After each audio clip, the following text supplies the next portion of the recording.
Minasan konnichiwa and welcome to Shogo's podcast. So I was just sleeping inside the oxygen chamber, and right now the air pressure is going down, and I still have a little bit of time, so I thought maybe I'll be able to record a quick podcast. I'm so sorry if I sound a little bit sleepy. I just woke up a few minutes ago.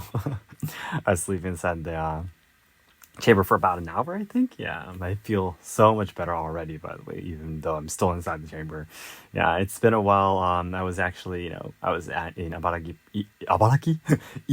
Prefecture, where the main dojo of Asayama Yushin-ryu is. I took part in the first tea ceremony this year with my tea master and everything, and loves a lot of events going on. And finally, I was able to give my body some rest, to recover from all the damages from all the training.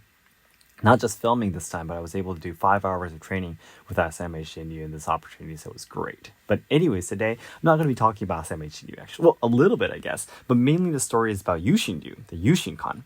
So you guys know that right now I'm running a samurai experience at Yushin-kan, and Yushin-kan is more of a modern Iaido. It was because it has a really short history. It was born only about 30 years ago. It's a very short history, actually.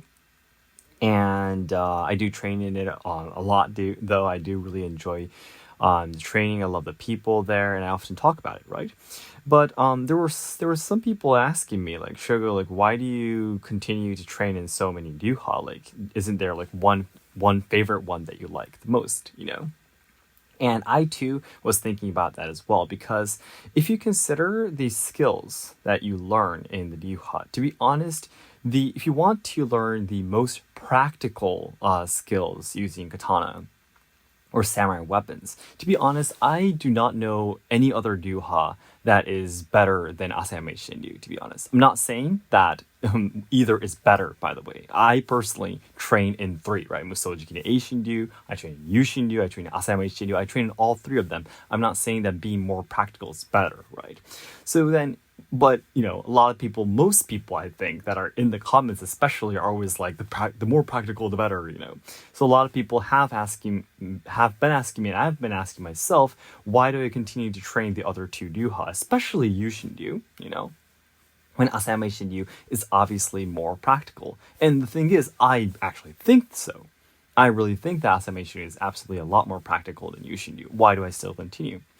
Now, I need to talk a little bit about Yushin-ryu in order to answer this question. Now, Asayama Yushin-ryu, of course, is super practical. It is very, very, very interesting how many meanings there are, how many logics there are to all the skills. And there is just, it's treasure box of knowledge and skills and techniques that samurai actually used to fight with their weapons. And it's amazing for all Budo practitioners that I really want more people to learn it. And that's the reason why I'm starting online lessons, going to be holding seminars maybe overseas and in Japan and so on and so forth. And that's the reason why I do it.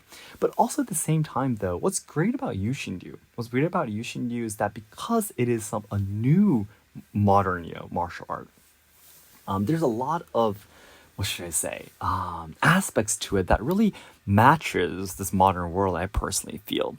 And especially there's 2 things that I really like about Yushin-ryu. Now, this is really, really rare. I'm pretty sure that this is only Yushin-ryu that does this. But about half of the kata, the skills that we train in, actually starts from drawing the katana and sheathing it with our left hands.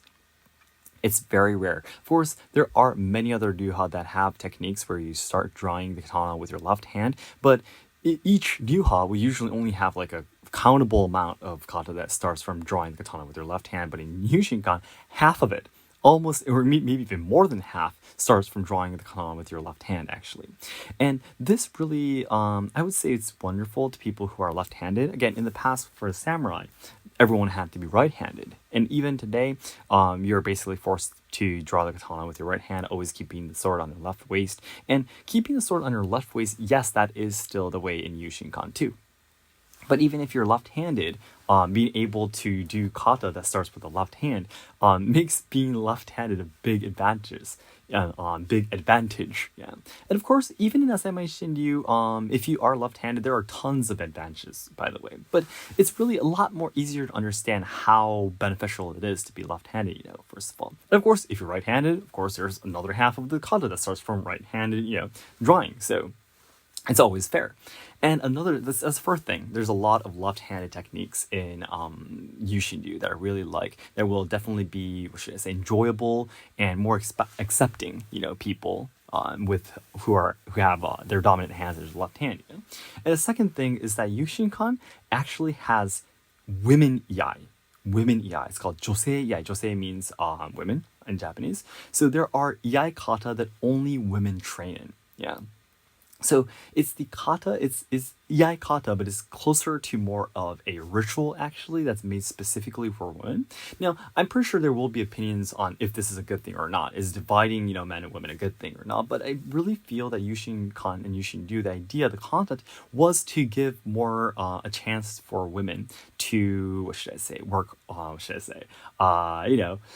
have more impact, I guess, in the Ryuhai, have more occasions for them to shine, basically, because Budo tends to be something, for men, is believed to be something masculine, but no, today is a different world. Yeah, because Asayama Shinryu does have some women practitioners in the dojo, of course, but there's very, very few compared to Yushinkan, and that's because Yushinkan accepts women, and there's an environment that's really comfortable for women to train in, too. So, like our dojo, especially in Yushinkan Kyoto, there's also Osaka and Tokyo, but in Kyoto, more than half of the students are women, and especially the people who are in the higher ranks, higher dans in our dojo, are mostly women, actually. So that's another thing that I really love too. Basically, Yushin-ryu's the kata, the teachings, the techniques really accepts more people than the traditional, super traditional, Budo. Yeah, I'm sorry, that was that's the noise that the oxygen chamber makes when it's about time I have to get going, but. Yeah, so this is something that the super, super traditional type of Budo does not have, if that makes sense. So I would personally, I want to learn both, if that makes sense. Because, of course, learning the traditional historical techniques and skills is really important because, Budo is about that, in the first place. It's learning the way of the samurai. But also at the same time, it should change. Cultures are supposed to change, and I really feel that Yushin-ryu is changing in the direction that it's, is the best way to change, if that makes sense.